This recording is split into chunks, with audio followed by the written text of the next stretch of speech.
नमस्कार मित्रों, यह है पीएच नेटवर्क। मैं हूं प्रदीप हंडो। आशा करता हूं कि आप सभी प्रसन्न होंगे।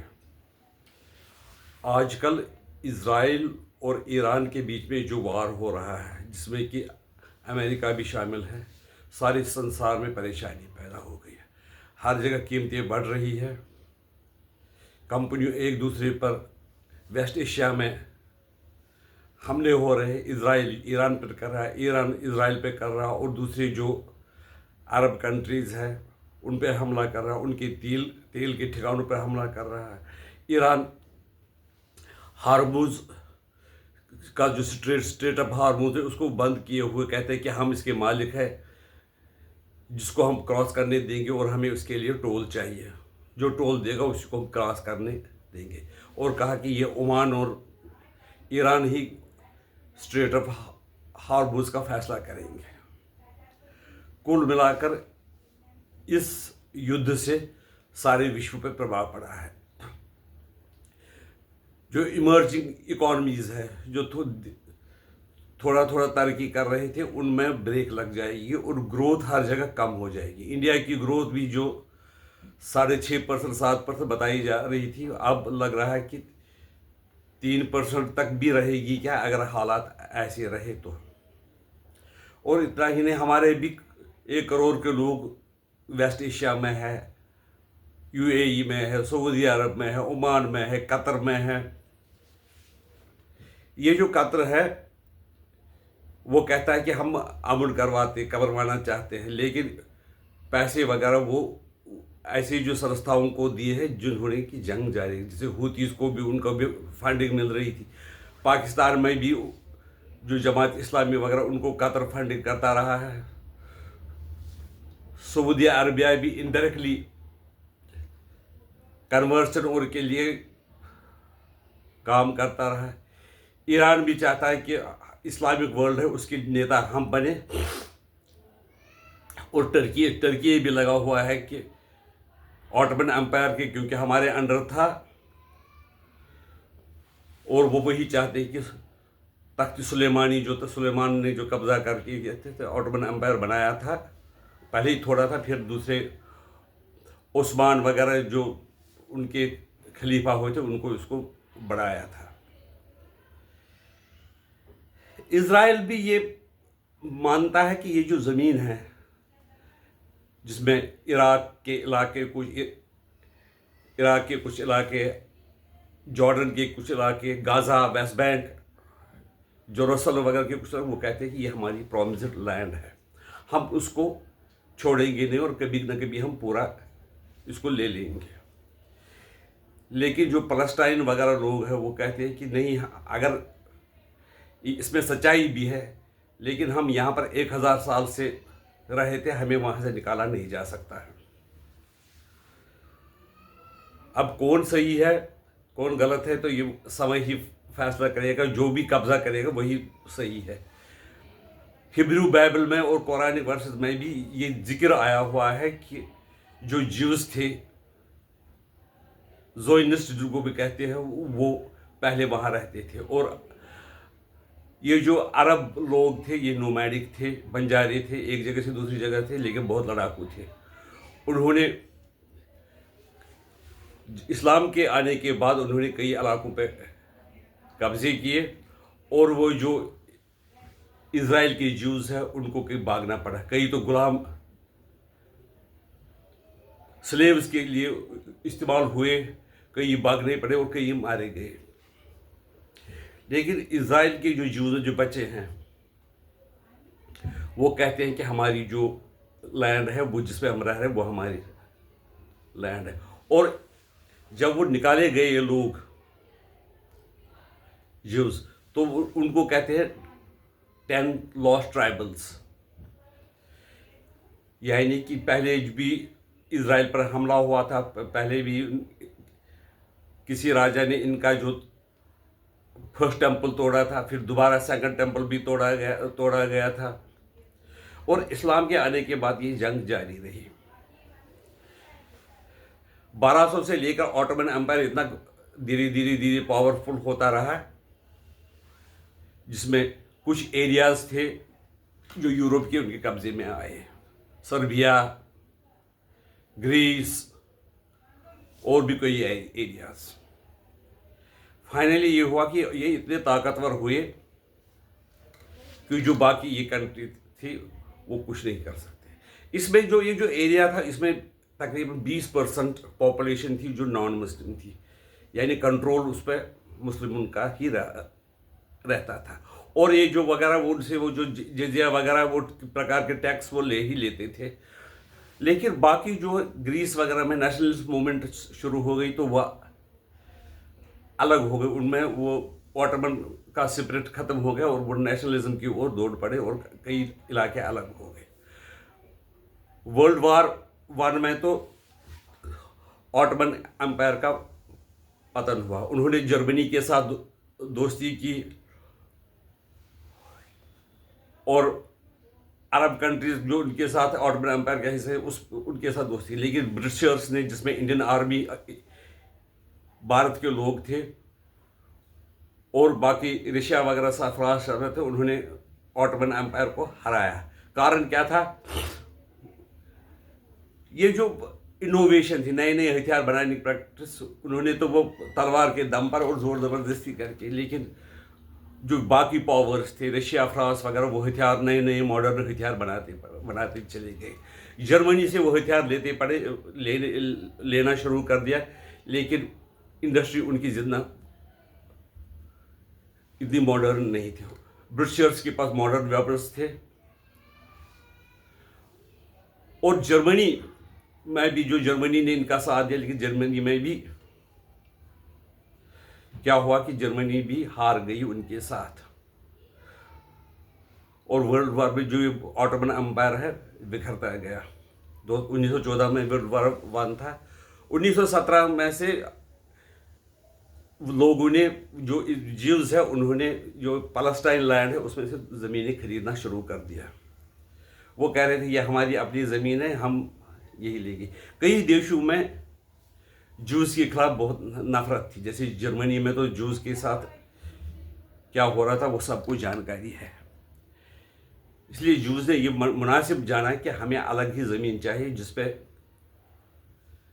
हम राज करें। लेकिन एक चीज़ है, जो अरब कंट्रीज़ के पास ज़मीन थी उसमें तेल वगैरह निकल पड़ा, गैस निकल पड़ी, लेकिन जो प्रॉमिस्ड लैंड जिसको वो कहते हैं, उसमें न कोई गैस था न कोई तेल था। फिर भी वो ये जो ज्यूज बड़े इंटेलिजेंट कौम है और उन्हें तरक्की करके यहाँ तक कि अमेरिका के लोग भी अभी उनके साथ हथियार बनाते हैं। जो कहते हैं कि न्यूक्लियर बम बनाया था, वो ज्यू ने ही बनाया। ज्यूज के कहने पर ही 1948 में इजराइल की नींव पड़ी। आश्चर्य की बात है, अरबों ने, जो बाकी अरबों ने उनको तस्लीम नहीं किया है। यूएन ने तस्लीम किया और उसमें कहा कि दोनों existence of Palestine as well as Israel. जो पहला देश उसको रिकॉग्नाइज करने वाला वो टर्की था। आजकल आप देख रहे हैं टर्की इजराइल के खिलाफ ही ज़्यादा बोल रहा है और ऐसे ग्रुप में जाना चाहता है कि जो इजराइल को पर हमला करे। लेकिन इजराइल की अमेरिका की सपोर्ट है और उनके भी हथियार बहुत ज़्यादा मॉडर्न है। इजराइलों को ईरान से एक ही डर लगता है कि उनके पास अगर न्यूक्लियर पावर आ गए तो हम एक न्यूक्लियर एटॉमिक बम से हम तबाह व बर्बाद हो जाएगी। इसलिए वो चाहते हैं कि ईरान किसी भी हालत में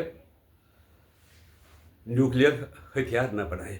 यहाँ से कि जो हिब्रू बाइबल है या कुरान है उसमें जिक्र है कि यहाँ पर जो थे इस लैंड में, जो कि पूरा अरब पेनिनसुला, वेस्ट एशिया वगैरह में थे, उसमें ज्यूज रहते थे। लेकिन ये जो अरबों का मानना है कि अगर वो रहते भी थे, कुछ लोग तो ये कहते, अरब वगैरह कहते हैं कि वो मानते ही नहीं कि वहाँ पर रहते थे। वो कहते हैं कि जो पैलेस्टाइन वगैरह है वो लोग इंडिजिनस, जो कि अरब है, वहाँ के मुकाबले बाशिंदे हैं। इसलिए वो कहते हैं कि इस ज़मीन पर हमारा हक है। जो टू नेशन थ्योरी हो गई थी एक्चुअली पास, उस पर कई लोगों ने फिर दस्तखत किया, अरबों ने नहीं किया। और 7 देशों ने, अरब देशों ने 1967 में इजराइल पर हमला कर दिया। लेकिन हमला करके उन्होंने कुछ ज़मीन और खो दी। जॉर्डन का कुछ इलाका आगे हो गया ख़त्म, और कुछ वेस्ट बैंक के एरियाज़ वगैरह है जो अरबों के पास थे, वो इसराइल के पास आकर, और इसराइल ने वहाँ पर नई आबादियाँ बसानी शुरू कर दी। इजिप्ट के कुछ एरिया भी उसमें आ गए। इजिप्ट ने यही सोचा कि इनको ज्यूज़ को अमेरिका का साथ है, अमेरिका में क्योंकि ज्यूज़ बड़े पावरफुल है, उनको अमेरिका का साथ है, तो हम उनके साथ लड़ नहीं सकते। और उन्होंने इजिप्ट ने अनवर सादात की नेता की रहनुमाई में इसराइल के साथ समझौता है और इसराइल को मान्यता दी है। अभी तो लग रहा था कि सऊदी अरबिया भी मान्यता देगा, यूएई ने भी मान्यता दी है, लेकिन ईरान वगैरह कहता है कि न ज्यूज़ को जिंदा रहने का हक है, क्योंकि वो काम वो कभी थे ही नहीं, जो वहाँ पे वो यूरोपियन हैं। वो जो मतलब वो हथियारों के कारण ही ज़्यादा विक्ट्री होती है। चीन में भी ये कहा था power flow through the barrel of gun, उनके हथियार नहीं थे। उसको ये यूरोप वगैरह पे भी वो कब्जा किए थे, लेकिन ऑटोमन एम्पायर को सिक मैन ऑफ द यूरोप कहा जाता था वर्ल्ड वार से पहले। जब तक वो हथियारों का हमला कर सके वर्ल्ड वार 1 में, उससे पहले ही कई अरबों ने रिबेलियन किया। जो ब्रिटिश की फोर्सेस को उन्होंने मदद की। फौज जो फ्रंट लाइन तक पहुंचने से पहले उनके पास जो उनके फौजी थे, उनके पास सर्दियों का मौसम था, उनके पास यूनिफॉर्में थी, खाने की व्यवस्था नहीं थी, पीछे से सामान नहीं आ रहा था, और मॉडर्न जो इंडस्ट्री जो मॉडर्न होने लगी थी ऑटोमन एम्पायर में, वो इतनी ज़्यादा प्रोग्रेस नहीं की थी, और इसके लिए वो हार गए। लेकिन ये कसक उनके दिल में हमेशा रही कि हम एक वक्त दुनिया के राजा थे, मैक्सिमम यूरोप पर हमने हुकूमत की थी, अब अभी भी हमें वो हक मिलना चाहिए। जैसे कि हिंदुस्तान में भी ये जो मुगल वगैरह राज्य करते थे, अभी यहाँ पर एक सेक्शन ऑफ मुस्लिम सोसाइटी ये सोचते हैं कि हम ही इस्लाम का ही हक है हिंदुस्तान पर भी। पाकिस्तान में भी इसलिए कह रहे हैं कि वो भी कह रहे हैं कि गजवाए हिंद होना चाहिए, क्योंकि हिंद पे तो हमेशा बहुत देर से 1000 साल से 800 साल से मुस्लिमों का कब्जा रहा है। गजवाई हिंद की डिमांड अभी भी पाकिस्तान में कई लोग दबी जुबान से कह ही देते हैं। मेन जो लीडरशिप वो तो नहीं कहती है, लेकिन जो उन्होंने पाल रखे हैं मुल्ले वगैरह, वो कहते हैं कि गजवाई हिंद कर रहा है। अब ये थिंकिंग है, ये ऐसी थिंकिंग जिसको बोलते हैं जिद्दी थिंकिंग। इजराइल वाले भी जिद्दी थिंकिंग वाले लोग ही हैं। न इजराइल वाले पीछे हटने के लिए तैयार है, न मुस्लिम्स, खासकर साउथ एशिया के मुस्लिम जिनका कुछ लेना देना अरब लोगों के साथ नहीं है, वो पीछे हटने के लिए तैयार नहीं है। इसलिए इस जो युद्ध हो रहा है उसका खात्मा नहीं है, किसी न किसी रूप से आने वाले समय में ये उभरता रहेगा और ये जंग जारी रहेगी। इस वक्त अगर अमेरिका की दृष्टि से अगर समझौता वगैरह हो गया तो ये इजराइल भी तरक्की करते रहेगा, लेकिन फिर भी एक न एक दिन ये दोबारा ये समस्या शुरू हो गई। इजराइल ने किसी हद तक समझौता किया था। उन्होंने क्या किया था, उन्होंने कुछ एरिया जो कब्जा किए थे जिसमें उन्होंने ज्यूज को बसाया था उसको खाली कर दिया, ताकि पैलेस्टाइन अथॉरिटी अलग से रूल करे और इजराइल खामोशी से। लेकिन 7 अक्टूबर 2023 को जो पैलेस्टाइन लोगों ने किया, और पहले भी उनके फुटबॉल टीम वगैरह पे पैलेस्टाइन उन्होंने सब खिलाड़ियों को मारा था, वो सोचकर इजराइलियों के मन में ये कि ये लोग कुछ भी हो, जब भी उनको मौका मिलेगा ये हमें ख़त्म करने पे तुले हुए हैं, तो एक न एक दिन ख़त्म करेंगे। इसलिए वो इजराइल भी चाहता है कि ये जो ईरान जिसके पास न्यूक्लियर पावर है वो उसके पास नहीं होने चाहिए। बेंजामिन नेतन्याहू ये भी कहते हैं कि अब इसके बाद पाकिस्तान के पास न्यूक्लियर वेपन्स है, उनको भी उनसे भी छीने जाने चाहिए, क्योंकि उनको डर है एक न एक दिन अगर हमारे पे कन्वेंशनल वेपन्स बहुत हो गए, लेकिन अगर हम पर एक न्यूक्लियर बम गिरा दिया गया तो हम पूरी जो कौम है ख़त्म हो जाएगी। जैसे कि कितने हज़ारों लाखों लोग जो जीविश मारे गए जर्मनी में, उनको साथ नफरत करते हैं, और हिटलर ने क्या उनके साथ किया, बाकी दूसरे देशों में भी उनको नफरत की नज़रों से देखा जाता था।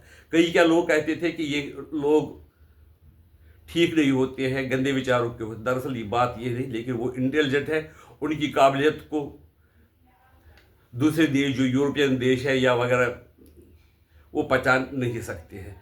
अमेरिका में बड़े रिच है, तो इसलिए वो अमेरिका की मजबूरी है उनको साथ देना। अगर मैं यहाँ पर मेरा कोई जो मैंने कहा है उसमें कुछ गलती है तो मुझे करेक्ट कर दीजिए। वैसे भी तो कमेंट वैसे भी नहीं आता, तो आपसे प्रार्थना है कि कमेंट वगैरह की, ताकि उससे हमारा चैनल बढ़ता रहता है। और मेरी जो चैनल की इस वक्त स्ट्रेंथ है वो है 1980 सब्सक्राइबर्स। वो मैं चाहता हूं कि आपकी अगर सहायता हो तो 10,000 तक कम से कम होनी ही चाहिए, जिससे कि हम अपनी मेहनत करके और आप तक अपने विचार भेज सके। आपको पुनः निवेदन है कि हमारे चैनल को सब्सक्राइब कीजिए। नमस्कार, वंदे मातरम, भारत माता की जय।